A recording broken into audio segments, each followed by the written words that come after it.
Je suis toujours donc dans cette série de demeurer en lui, demeurer en Jésus. Qu'est-ce que réellement ça veut dire? Et de voir que cette étude me conduit de pas à pas avec 1 Corinthiens chapitre 13, lorsque l'apôtre Paul donne la définition de l'amour.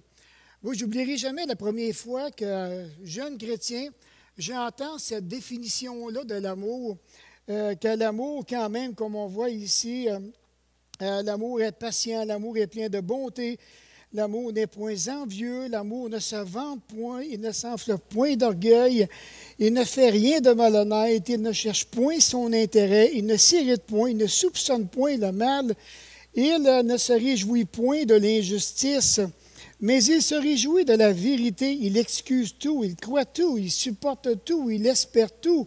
L'amour ne périra jamais, jamais, jamais. Puis je me rappelle, je trouvais ça tellement beau, tellement agréable. Je me disais, Colin, ça a pris de l'intelligence, en quelque part, pour écrire cette belle définition-là de l'amour. Et lorsque j'ai commencé à m'y approcher, je vous dirais que jamais j'aurais pensé qu'à un moment donné, j'étais pour un jour développer un petit peu plus en m'approchant de ce passage. Qu'est-ce que ça veut dire réellement?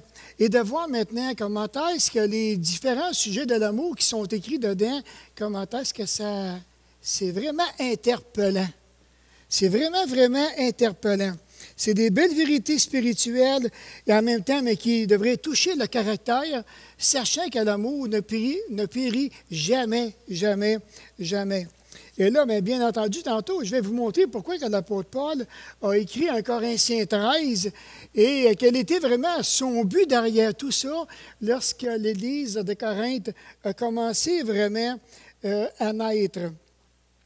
Alors ici, maintenant, donc, il y a le terme ce matin, dont l'amour n'est point envieux. Vous allez voir, ça me conduit dans un paquet de choses, un paquet d'informations. Puis je me suis dit, bon, j'espère que ça va vous aider, vous autres aussi, à faire les bons combats, hein? À faire les bons combats de la vie. Oui, là, maintenant, j'y vais, je pile dessus. C'est déjà OK. Donc, le terme envieux, qui veut dire qu'il éprouve de l'envie, qui est sujet à l'envie. Il est question de jalousie, d'un esprit et caractère envieux. Tous ceux qui sont envieux mourront. Mais l'envie ne mourra jamais. Il est question aussi des regards envieux. Alors, quand on regarde, oui, un jour, tous ceux qui sont envieux vont mourir, mais l'envie, il faut vraiment être conscient que l'envie ne mourra jamais. Et ici, je me suis dit, j'ai reçu cette semaine une petite pensée d'une de mes petites nièces, et puis qui disait ceci. Ah, j'ai dit, Colin, avec le message, ça va parfaitement bien. Avant de regarder une autre femme, essaie d'imaginer combien d'hommes désirent la tienne. OK? En passant, c'est vu ça en passant, hein? Le terme envieux, donc, on éprouve l'envie, et le terme éprouver qui veut dire apprendre à connaître par expérience personnelle. On fait des expériences personnelles, et là, maintenant, on s'aperçoit qu'en faisant cette expérience personnelle-là, on entre dans l'envie. On veut posséder. Hein? Parce que pour découvrir qu'on est jaloux, il faut faire le test. On l'apprend par l'expérience, sinon on ne saura jamais qu'est-ce que ça veut dire. Alors ici, maintenant, le terme envie, c'est un sentiment, on dit de tristesse, d'irritation et même de haine que l'on peut ressentir à l'égard de ceux qui possèdent un bien ou une place que nous n'avons pas. On pourrait avoir un sentiment de tristesse. Il pourrait y avoir une certaine manipulation à travers tout ça. Cette tristesse, irritation, haine, il y a du ressentiment. Ça se passe tout là. Ça commence tranquillement, ça prend place. Et là, maintenant, on commence à regarder autour de nous. Mais moi, j'aimerais ça être là. J'aimerais vraiment ça, être à la place d'un tel ou d'une telle. L'envie engendre la colère. Celui qui éprouve, donc la colère, c'est celui qui éprouve de l'envie. Et l'envie prend sa source dans la colère. C'est aussi l'état d'une violente irritation. Alors, quand on regarde l'envie, quand on regarde jusqu'où ça peut aller, je vous dis, ça fait vraiment réfléchir. L'envie va engendrer la jalousie, sentiment mauvais qu'on éprouve en voyant un autre jouir d'un avantage ou d'une position qu'on ne possède pas ou qu'on désirerait posséder exclusivement. Et ça, on apprend ça toujours par l'expérience. Et là, on réalise, mais ça n'a pas de bon sens, voyons donc. On ne peut pas vivre constamment de cette façon-là. Et l'envie engendre aussi, donc, l'inquiétude qui inspire la crainte de partager cet avantage ou cette position ou de les perdre au profit d'un autre. D'où la suspicion, la méfiance, la colère et l'amertume. Voyez-vous comment est-ce que ça va vraiment loin? Ça peut commencer très, très petit et maintenant, ça peut prendre des proportions gigantesques.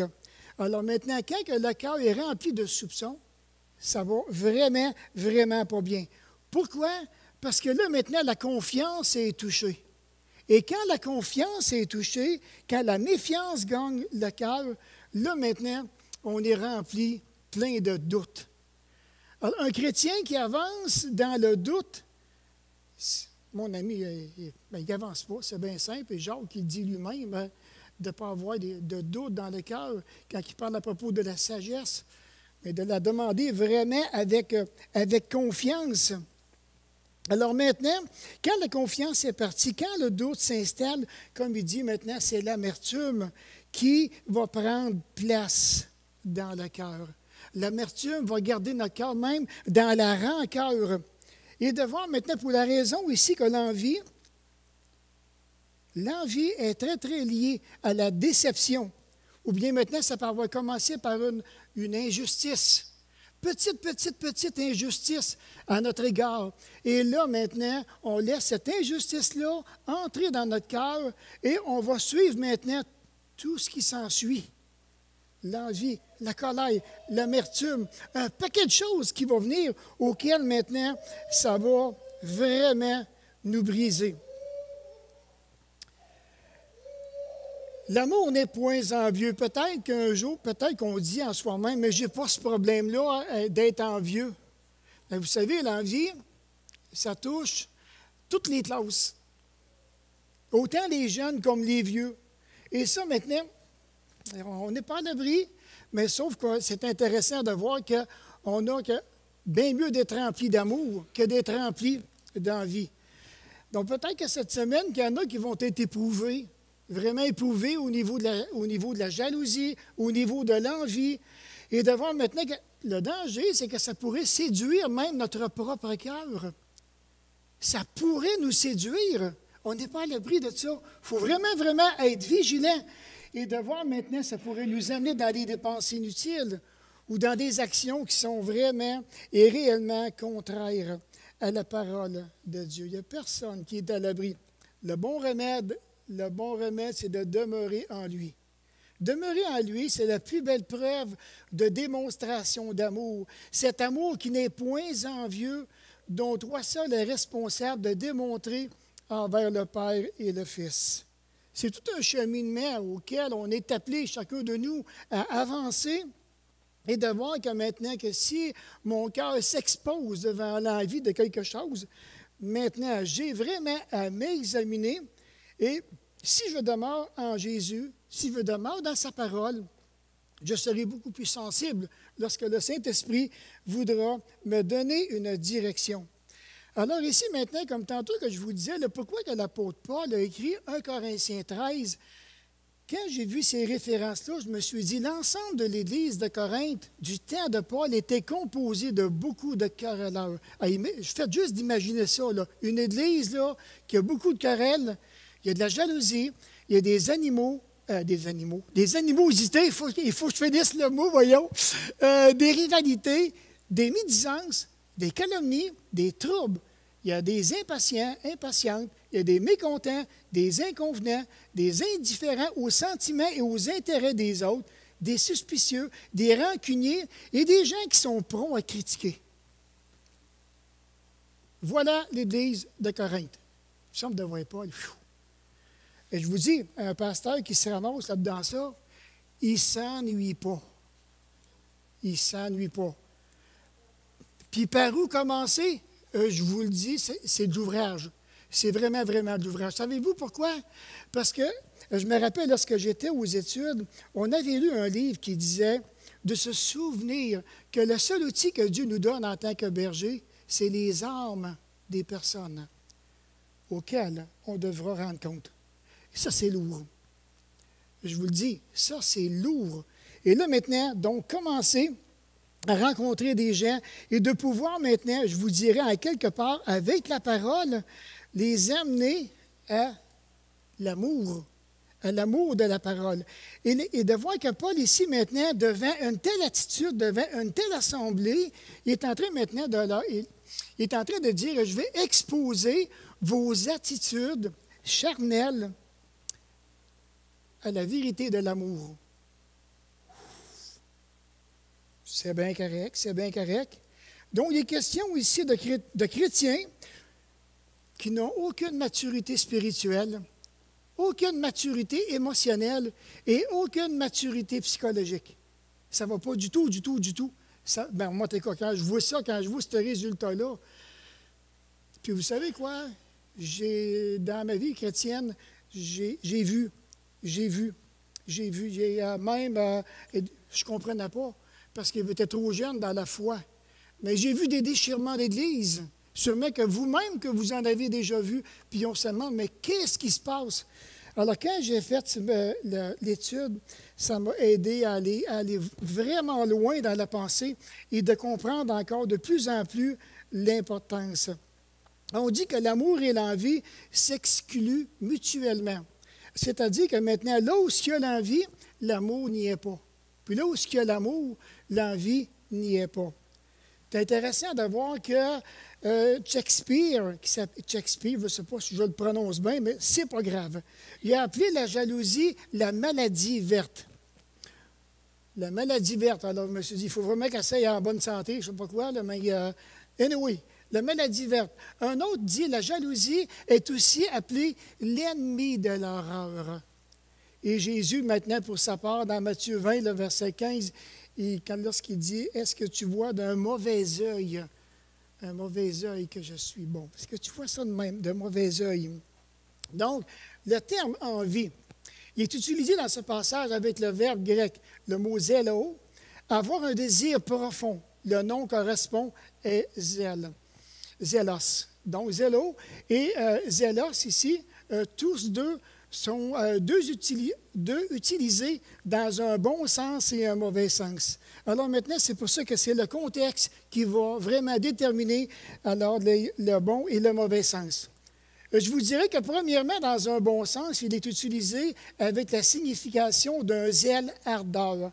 Par exemple, dans 1 Corinthiens 14, 1, l'apôtre Paul il dit « Recherchez l'amour et aspirez aux dons spirituels, mais surtout celui de la prophétie. » Recherchez l'amour. Et dans 1 Corinthiens 14, 1, on devrait avoir un désir profond de rechercher ce même empressement-là. Quand il dit rechercher l'amour, ça devrait être, et rechercher cet amour-là vraiment avec un zèle, de même que les dons que Dieu nous a donnés. On devrait faire ça avec zèle, avec empressement. Et de voir que maintenant, bien, après ça, je me suis arrêté, mais c'est bien entendu que si on voit des gens, des frères, des sœurs qui recherchent avec zèle cet amour-là, cet empressement-là pour découvrir leurs dons et qui commencent à le mettre en pratique, il peut y en avoir aussi maintenant qui vont être jaloux. Ah, il a un beau don, lui. Moi, j'aimerais ça avoir le don qu'il a, lui, et de commencer maintenant à convoiter les dons des autres.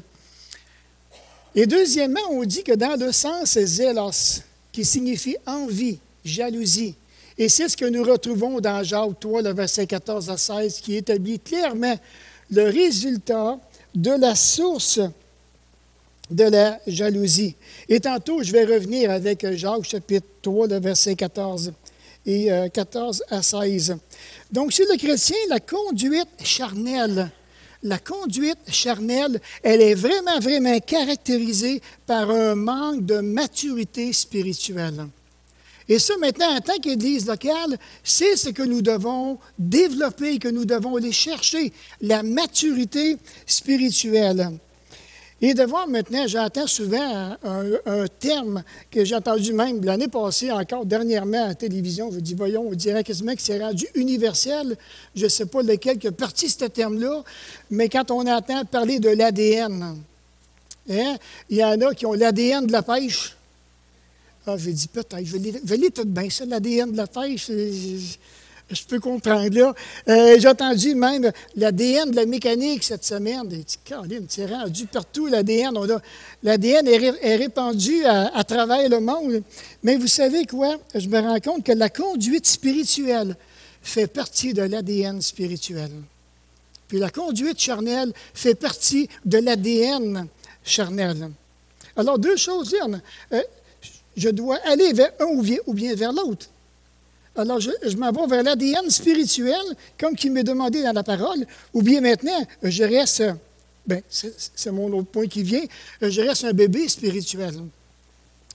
Et je pense qu'à partir de là, maintenant, une des pires situations dans les églises locales, c'est lorsque maintenant que l'Église est remplie de bébés spirituels. Je ne suis pas en train de dire, je ne parle pas des nouveaux-nés, là. Des nouveaux-nés sur le plan spirituel. Parce que vous savez autant que moi, vous avez sûrement entendu les témoignages de certaines personnes qui ont dit, moi, ça fait 20 ans, 30 ans, 40 ans, 50 ans, 60 ans. On est tous contents de dire que ça fait des années qu'on est dans le Seigneur.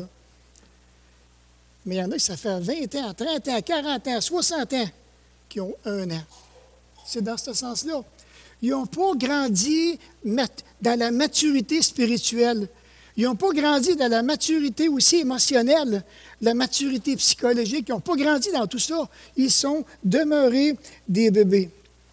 Et ça, maintenant, c'est le plus triste dans tout ça que j'ai observé avec le passé. En regardant en arrière, j'ai observé que ces gens-là ont freiné beaucoup, beaucoup l'Église. Ils ont freiné le plan de Dieu. Ils ont été des obstacles. Par rapport à ces gens-là, désiraient bien plus nourrir leur passion charnelle que maintenant que le désir spirituel. Et non seulement ça, mais à travers tout ça, ce qu'on est en train de regarder, l'envie, la jalousie, la colère, l'amertume, et ça maintenant, il y a quelque chose qui est vraiment intéressant dedans. Bien, intéressant tantôt parce que je voulais donner aussi ce passage-là que j'ai sauté tantôt, mais je vais revenir. Comme que Paul dit, en effet, puisqu'il y a parmi vous de la jalousie et des disputes, n'êtes-vous pas charnels? Et ne marchez-vous pas selon l'homme, quand l'un dit de moi, je suis d'Apolle, l'autre d'Apollos. N'êtes-vous pas des hommes? Et de voir que maintenant, et c'est à partir de ce moment-là que Paul est en train de dire, avec 1 Corinthiens 15, je vais maintenant mettre votre conduite vis-à-vis l'amour. Comment est-ce que votre conduite devrait vraiment refléter le Seigneur Jésus-Christ de plus en plus. Et tout ça, maintenant, on s'en vient de voir que l'envie va engendrer aussi l'égocentrisme. On dit que l'ego est au cœur de la conduite charnelle. Et boy, ça me rappelle un paquet de souvenirs, ça. Et nous trouvons toujours de la jalousie et des disputes dans une Église qui manque de maturité. Je suis jeune, j'avais peut-être 3 ans de vie chrétienne, environ. 3 ans, 4 ans. C'est très loin dans mes souvenirs. Puis je me rappelle à un moment donné avoir passé par des périodes avec un conseil d'Église, avec l'Église, croyez-le ou non, on avait eu 24 réunions de conseil en 6 mois. On avait toutes les semaines, ça finissait plus. Ça finissait plus, on comprenait. Personnellement, je ne comprenais même pas ce qui se passait parce que je manquais de cette maturité-là, de connaissance de la parole, parce que tu sais, quand tu es nouveau chrétien, tu ne peux pas tout comprendre du jour au lendemain. Il faut que tu lises la parole. Il faut vraiment, comme Sylvain a dit ce matin, quels sont ceux qui aiment étudier la parole, regarder les comportements, m'examiner à travers tout ça. Et là, je me suis rendu compte que j'ai dit, wow, est-ce qu'il y avait de la jalousie? Oui. Je vois certaines personnes. Est-ce qu'il y avait de la dispute? Oui. Est-ce qu'il y avait de l'égocentrisme? Oui, il y en avait. Il y avait des caractères vraiment, vraiment, vraiment forts. Et de voir ici maintenant, la jalousie, on dit que c'est aussi l'attitude. Et l'attitude et les disputes sont les actions qui en résultent. La jalousie est la condition affective interne et la facette charnelle. Est l'expression de l'égoïsme. Je l'ai dit différemment dans l'autre, regarde bien. La jalousie engendre des attitudes dans le comportement. Donc, il y a quelque chose au niveau caractère qui va commencer à toucher. Il y a des attitudes qui vont commencer à changer parce qu'il y a un principe de jalousie qui s'installe. Ensuite, maintenant, la jalousie, on dit que c'est la condition interne. Ça se passe dans ton cœur. C'est là. Peut-être qu'il n'y a pas personne qui voit ça, mais il y a quelque chose qui se passe dans ton cœur ici. Et ça va sortir par des disputes, parce que les disputes vont engendrer les actions. Les actions engendrent la facette charnelle. Et la facette charnelle se fait remarquer par un esprit égoïste. Nombreux sont les symptômes, si vous avez remarqué, là, de la conduite charnelle. Ils sont nombreux, nombreux, nombreux. Ces péchés font bien des dégâts, beaucoup de dégâts. Ici, maintenant, même au milieu d'une église, on pourrait tout appliquer ça dans un contexte de couple. Je pourrais l'appliquer dans un couple aussi. Et voir maintenant mon attitude avec mon épouse. C'est souvent des disputes, c'est souvent des querelles. Et maintenant, jugez-en par vous-même. Ça démontre vraiment une attitude charnelle. Parce que j'ai besoin maintenant de prendre la parole et d'examiner mon attitude, examiner ma conduite, examiner mais qu'est-ce qui se passe ici dans mon esprit pour m'en venir vraiment à refléter le Seigneur Jésus-Christ. Dans l'Ecclésiaste 9, il dit « Un seul pécheur peut détruire beaucoup de biens. Ça n'en prend rien qu'un. Et si on laisse aller ce pécheur-là, ça va être la catastrophe. » Alors, c'est pour ça qu'on se doit vraiment d'intervenir, de ne pas laisser rien aller à la dérive. Pourquoi? À cause de ça ici. Ils sont loin d'être insignificatifs. Ils créent des divisions dans l'Église, qui est le corps de Christ. Si seulement nous pourrions réaliser son importance aux yeux du Père, l'importance de l'Église locale pour laquelle il a donné son Fils et pour laquelle il a donné sa vie. Juste cette pensée-là, le Père céleste a les yeux constamment sur son Église parce qu'il a payé un prix tellement grand, tellement énorme pour que nous puissions avoir la vie éternelle, être des hommes et des femmes pardonnés. Il a payé tellement cher. Il n'y avait pas de division. Il n'y avait pas du tout. Du tout. Il ne veut pas voir ce corps-là en train de se briser, de se déchirer. Au contraire, il nous aime tellement. Il a mis le compte de son amour, puis il nous demande de prendre soin des gens, de prendre soin les uns les autres. Parce que Dieu nous a rachetés à un grand prix. Et ça ne devrait jamais arriver dans une église, une division. Là, à l'instant qu'il y a des hommes qui veulent s'élever, il faut vraiment que le conseil intervienne. Le plus tôt possible. Si vous voyez des gens qui commencent déjà à nourrir quoi que ce soit qui est contraire à la parole, vous devriez intervenir. Puis dire, mon frère, on va s'asseoir, on va prier, puis on va demander à Dieu qu'il nous éclaire à travers tout ça, pour être capable d'avancer. Il est dit aussi que c'est d'être spirituellement infantile que d'être jaloux des autres croyants et que de semer la dispute au milieu d'eux. Ah, ça commence de même. Voyez-vous comment est-ce que c'est subtil? On vient un peu de façon hypocrite, comme l'ennemi sur le plan spirituel, et on va commencer à alimenter une première dispute. Si je peux créer une dispute avec un frère, une sœur, qu'importe, et que l'autre peut dire, mais c'est vrai, j'ai observé ça, là, puis tu as bien raison. Et là, maintenant, ça va s'engendrer. Ça va aller loin, c'est dispute sur dispute. Mais regardez ce que ça dit. Cela révèle une chose toute charnelle que de voir la façon de voir les choses. Un chrétien mature n'agira pas de cette façon, car il sera prudent aux avertissements de la parole. Quelqu'un qui va connaître la parole va dire, mes frères, arrêtez. S'il vous plaît, arrêtez. C'est pas comme ça. On va garder maintenant la parole, on va revenir à la parole, on va se laisser instruire par la parole, et si on a fait preuve d'humilité, nous ferons preuve d'humilité. Alors ici, regardez ce que Jacques dit. Il dit, mais si vous avez dans votre cœur un zèle amer, puis un esprit de dispute, Ah, il dit, les gars, il dit, écoutez bien, là, ça commence dans le cœur, il y a un zèle qui est amer, il y a un esprit de dispute, mais il dit, ne vous glorifiez pas et ne mentez pas contre la vérité. Tu ne peux pas aller contre la parole de Dieu. Parce que dans ton cœur, tu sais que tu as un zèle amer, tu sais maintenant que tu as un esprit de dispute, tu sais que tu es fragile. Puis la Bible a dit, c'est le contraire qu'il faut être. Tu ne peux pas mentir contre la parole. Donc, cette sagesse n'est point celle qui vient d'en haut. Elle est terrestre, elle est charnelle, elle est diabolique. Pensez-y. Pensez-y. Ça va vraiment loin. Jésus n'a-t-il pas dit que c'est du cœur que viennent les mauvaises pensées? Les meurtres, les adultères, les débauchés, les vols, les faux témoignages, les calomnies. J'en ai mis juste quelques-uns. Et Salomon disait, lui, hey, garde ton cœur plus que toute autre chose, car de lui viennent les sources de la vie. Prends soin de ton cœur à toi. Veille sur ton cœur à toi. Veille sur ton âme à toi. Puisque Jésus le dit que c'est du dedans du cœur que tout ça, ça sort. Maintenant, et ça démontre, quand ça sort, ça démontre vraiment mon côté charnel. Est-ce que je vais agir de cette façon-là ici, ou bien maintenant je vais renoncer, puis je vais aller chercher les attitudes de Jésus à travers la parole? Alors, je me suis arrêté, puis lorsque Jacques parle ici d'un zèle amer, il explique deux motifs du cœur. Le zèle amer et un esprit de dispute. Mais regardez bien ça, le zèle amer, qu'est-ce que ça veut dire? Le zèle, on dit, il a pour signification fondamentale un zèle pointu, affilé, épineux, piquant.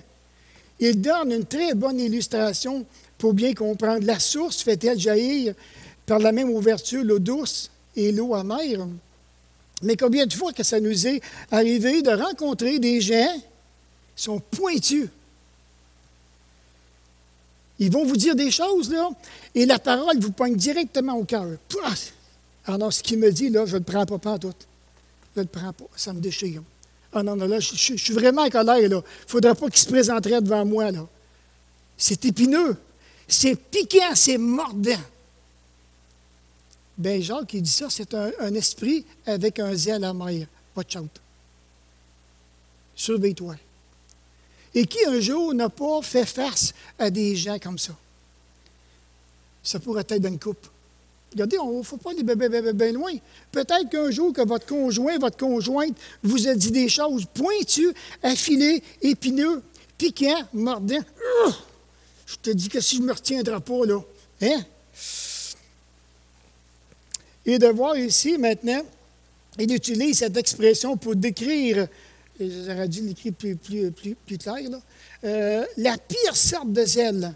Celui qui est dur, mordant, tranchant et destructeur même, pour la raison qu'il ne se soucie nullement des sentiments et du bien-être de ceux dont ils sont l'objet. Et on est appelé à prendre soin du cœur de notre épouse et l'épouse prendre soin du cœur de son mari. Alors, mais si je ne veille pas du tout aux sentiments de mon conjoint, alors il se peut que dans un moment de ma phase de vie, que je sois mordant, dur, piquant, épineux. Puis on dirait que je me fous carrément de ce que l'autre peut vivre. Ça, c'est d'être charnel. Ça, c'est parce que dans ton cœur, il y a un zèle qui est amer. Il y a quelque chose vraiment qu'il faut que tu examines dans ton cœur avec Dieu. Quelque chose, là. Ça va vraiment loin. On a commencé avec l'envie ce matin. Hein? Regardez où est-ce qu'on est rendu. Un zèle qui est vraiment, vraiment amer. On dit, ceux dont leur vie personnelle repose sur la sagesse humaine se font remarquer par leur égocentrisme. Ceux qui sont engloutis dans la sagesse égocentrique traversent, terrestres, méprisent toute personne, toute chose qui s'impose entre eux et leur objectif personnel. Sagesse humaine, sagesse égocentrique, ça repose, ça engloutit, ça méprise. Il n'y a rien de plus, je vous dirais, je vais utiliser le terme détestable, que de se sentir méprisé. Peut-être ce matin, si on aurait du temps, que je vous demanderais, là, comment tu te sens quand tu te sens méprisé? Méprisé par ton mari ou bien l'épouse ou tes enfants te méprisent ou bien quelqu'un à l'église te méprise. Comment tu vis ça, le mépris? Ah, Seigneur, merci, je suis tellement content d'être méprisé. Non, je pense pas qu'on accepte ça de même. Je pense pas du tout, du tout. Et ça, maintenant, la sagesse humaine, l'égocentrisme va faire ça, va agir de cette façon-là. Puis, il ne laissera personne s'imposer parce qu'il y a le cœur rempli de mépris. Ça va vraiment, vraiment loin. Et de voir maintenant, je pense, dans Galates 5, quand il dit prenez garde, et si vous vous mordez les uns les autres, prenez garde d'être détruits aussi les uns par les autres. Donc, une deuxième motivation liée à la sagesse humaine est celle qui est très reliée à un esprit de dispute. Il est nécessaire de bien comprendre qu'un esprit de dispute repose sur un zèle amer. C'est comme au repos, hein? On t'a bien été baptisé dans le jus de citron, je ne sais pas, mais ils sont amers. Puis l'esprit de dispute évoque l'idée des disputes, des querelles, d'égoïsme extrême. Alors, quand tu regardes ça, c'est que Jacques est en train de dire ici, c'est vraiment quelque chose qui est profond. Puis il y avait des chrétiens qui étaient atteints à ce niveau-là, d'un égoïsme extrême. Attends un peu, là, c'est quelque chose, là. Donc ici, si je continue, celui qui se dit chrétien, mais qui est orgueilleux, qui est vantard, qui est égocentrique, qui est dépourvu d'amour. Oh boy! Voilà maintenant le petit thème sur lequel il devrait peut-être accrocher. Ça se peut-tu que mon cœur soit vide d'amour, en quelque part? Et cet amour-là, j'ai laissé l'amertume venir éteindre l'amour. L'amertume, l'envie, la colère. Je suis un gars qui est pointu, je suis un gars qui est comme ça, je suis un gars de même, je suis un gars de même, je suis comme ça, comme ça, comme ça. Alors qu'il se glorifie est un imposteur. Prétendre autre chose, c'est mentir contre la vérité et ça contredit l'Évangile de Jésus-Christ et le clair enseignement de tout le Nouveau Testament. Si un chrétien dit appartenir à Dieu, mais que sa vie est caractérisée par un esprit de dispute et un zèle amer, il ment contre la vérité. Quoi qu'il dise, il ment contre la vérité. Et Jacques, il dit cette sagesse, j'aurais dû mettre le rose, c'est pas mal plus clair, moi. Premièrement, il dit cette sagesse est terrestre. Donc, on sait que le monde, la chair et le diable sont nos pires ennemis avec lesquels on doit être prudent. Cette sagesse n'a pas de place pour le Seigneur, ni pour les bonnes œuvres que Dieu a préparées lui-même d'avance. Cette sagesse n'a pas de place pour la vérité, ni pour l'illumination spirituelle. C'est un système clos. Cette sagesse est motivée par l'orgueil, un esprit de dispute, la glorification de soi-même et d'égocentrisme. C'est très, très profond. Très, très, très, très profond. Quelqu'un maintenant qui est pris dans cet orgueil-là, dans cet esprit de dispute-là, en train maintenant de s'en aller, pensant que la personne est correcte, c'est un égocentrique. Et là, maintenant, l'apôtre Paul doit ramener constamment. L'amour va ramener. On va examiner maintenant l'amour. Qu'est-ce qui a pris place à l'amour dans ton propre cœur? Là aussi, il dit qu'elle est charnelle. Elle n'accepte pas les choses de l'esprit. Ben, c'est-tu assez, hein? Ça va pas bien. Alors de Dieu, car elles sont une folie pour lui. Donc, ceux qui s'appuient sur cette sagesse charnelle sont des hommes, on dit sensuels, n'ayant pas d'esprit comme nous, dit Jude 19. Et c'est pour ça que dans 1 Jean 4, il dit sondez les esprits pour savoir s'ils appartiennent à Dieu. Sondez-les les esprits, regardez, évaluez, questionnez, pour savoir maintenant s'ils ont vraiment reçu le Seigneur dans leur vie et s'ils ont reçu le Saint-Esprit dans leur vie, tellement que c'est important. Donc ici, par après, il dit, c'est pour ça que Paul est dans le Colossien, hein, où est le sage, où est le scribe, où est le raisonneur de ce siècle? Dieu n'a-t-il pas convenu de folie la sagesse du monde. Et oui, effectivement, Dieu a convenu, il a donné le bon diagnostic. La sagesse du monde, c'est une folie. Pourquoi? Parce que ça résonne constamment. Il n'y a aucun bon conseil divin dans la sagesse du monde. Et ensuite, mais Jacques qui va plus loin en disant que cette sagesse-là est diabolique. Alors, bien que la sagesse dont nous parle la parole de Dieu, bien qu'elle soit humaine et terrestre, charnelle dans notre contexte de ce matin, sa source première est Satan lui-même. Ça fait réfléchir. Ça fait vraiment réfléchir quand on regarde cette première sagesse-là qui est terrestre, charnelle et diabolique, et de voir que derrière tout ça, il y en a un qui alimente tout ça. Il y en a un qui l'alimente. Il y en a un qui veut tout briser. Il y en a un qui veut tout détruire. Et c'est, la Bible l'appelle Satan. L'ennemi des croyants est notre ennemi. Si vous savez, à matin, les luttes que j'ai eues, là, quand je me suis levé et que j'ai commencé à regarder mon message, j'avais des luttes quand je suis rendu là. Pourquoi? Parce qu'on est en train de parler de la vérité. C'est la parole de Dieu qui nous fait connaître ça. Sans ça, moi, je ne l'aurais jamais découvert personnellement. Et de voir maintenant ici que les œuvres, il œuvre par ces diaboliques anges déchus qui se sont rebellés avec lui contre Dieu dans les temps anciens. Alors, tout ce qu'il peut faire dans sa déchéance, il va le faire. Il s'est rebellé et son objectif, c'est d'armer des rebelles dans l'Église. C'est d'armer des rebelles même au sein d'un foyer. Qui n'en a pas des gens rebelles dans leur foyer? Alors, s'il peut garder le cœur fermé dans un égoïsme, et je vous le dis, c'est beaucoup, beaucoup de travail. Seul le Saint-Esprit et puis Dieu peut intervenir à travers tout ça. Donc, Satan promet la sagesse à ceux qui le tentent. En affirmant qu'il faut douter de la parole de Dieu et accepter la sienne, sa parole comme infaillible. Et c'est ce qu'il a fait maintenant, je vous dirais, avec Adam et Ève. Pensons au premier mensonge des temps. Ça a commencé à quelque part. Il y a un premier mensonge qui est là, biblique. Donc, Satan a dit, Dieu sait que le jour où vous en mangerez, vos yeux s'ouvriront et que vous verrez comme Dieu, connaissant le bien et le mal.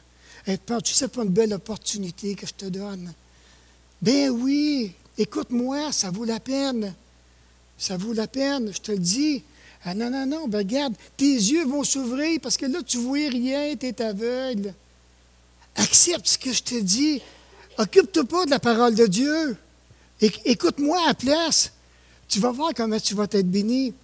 Pas qu'à de pensées qui nous met dans le cœur des paroles de l'enfer. Et il nous arrive parfois d'écouter. Quel dommage. Quel dommage. Si Ève faisait ce que Dieu avait interdit de faire, non seulement elle ne mourrait pas, mais en fait, elle deviendrait comme Dieu. Wow! Devenir comme Dieu. Mais on voit-tu le décor? Oui, Ève, je te le dis, goûte, tu vas devenir pareil. Ben voyons donc, qu'est-ce que tu fais là? Ben moi, ça ne me tente pas de goûter, parce que Dieu a dit que le jour qu'on va en manger, on va mourir. Occupe-toi pas de ça, c'est pas vrai.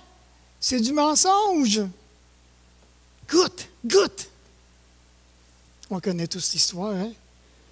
On connaît tous l'histoire. Donc, l'amour n'est point envieux. Et avec raison, lorsque nous considérons jusqu'où ça nous amène. Comme ce matin, je vous partageais, il y a plusieurs facettes que ça touche. Ça nous fait réfléchir, ça devrait nous emmener plus loin et on devrait aller vers la maturité spirituelle. La bonne recette ce matin. Demeure en lui. Ah, mon frère et ma soeur, demeure en Jésus. Reste avec lui. Éloigne-toi pas de lui. Éloigne-toi pas de sa parole. Que sa parole puisse vraiment inonder ton propre cœur. Demeure en lui est la plus belle preuve de démonstration d'amour. Cet amour qui n'est point envieux, dont toi seul es responsable de démontrer envers le Père et le Fils. C'est tout un test que Paul qui est en train de faire passer avec l'Église de Corinthe. On sait que par après, ils se sont aplombés et c'est vraiment, vraiment merveilleux.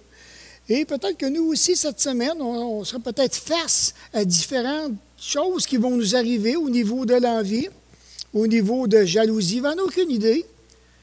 Comment on va réagir? Est-ce qu'on va laisser maintenant ces péchés-là venir vider le contenu de l'amour que Dieu met dans ma vie? On aura un choix à faire. Je garde son amour ou bien maintenant, je m'en vais dans ces chemins-là. Et si je m'en vais dans ces chemins-là, comme on a vu ce matin, c'est à vous maintenant d'en juger. Et si vous avez besoin de revoir le message, bien, Gilles, il va le mettre sur notre site Internet. Vous pourrez le revoir. Et qu'est-ce que chacun de nous, que nous puissions nous positionner devant la parole. Et surtout devant son amour. Puis de se souvenir qu'il nous a rachetés à un grand prix. Alors, s'il y en a qui sont ici ce matin, qui n'ont pas le bonheur de connaître le Seigneur Jésus-Christ comme Seigneur et Sauveur, comme Maître de leur vie, alors ne partez pas d'ici sans nous avoir rencontrés, pour que l'on puisse vous expliquer comment qu'on peut avoir cet accès auprès du Père et bénéficier enfin d'être bénéficier de la vie éternelle, de son pardon, de sa grâce. Puis s'il y en a qui sont chargés, s'il y en a qui sont fatigués, je demeure toujours disponible pour prier avec vous. Alors, simplement, venez me voir, puis on va s'asseoir dans le premier bain ici, puis je vais prendre un temps pour prier avec vous. Ça va me faire plaisir, vraiment plaisir. Je ne suis pas là pour juger, au contraire, je veux vraiment vous porter dans mon cœur et puis continuer de le faire comme que le Seigneur me le demande de le faire. Alors, on va se courber dans un mot de prière. Alors, Seigneur, merci de tout l'honneur que tu nous fais d'être présent avec nous ce matin. Merci pour ta parole, parce que lorsqu'on regarde les différents caractères qu'il y avait dans l'Église locale de Corinthe, Seigneur, on n'était pas mieux qu'eux. Et puis, tu nous as changés, tu nous as transformés, tu nous as bénis. Et puis, Père, tu continues encore de le faire jour après jour. Alors, mon Père, ma prière, c'est préserve-nous, s'il te plaît, de tomber encore dans l'envie, dans l'orgueil, dans des disputes qui ne sont vraiment pas à ton honneur, à ta gloire, à toi. Donne-nous, mon Père, cette attitude que Jésus avait, une attitude de douceur, de tendresse et d'affection. Merci encore de tout l'honneur que tu nous fais d'être présent avec nous ce matin. Au nom de Jésus, amen.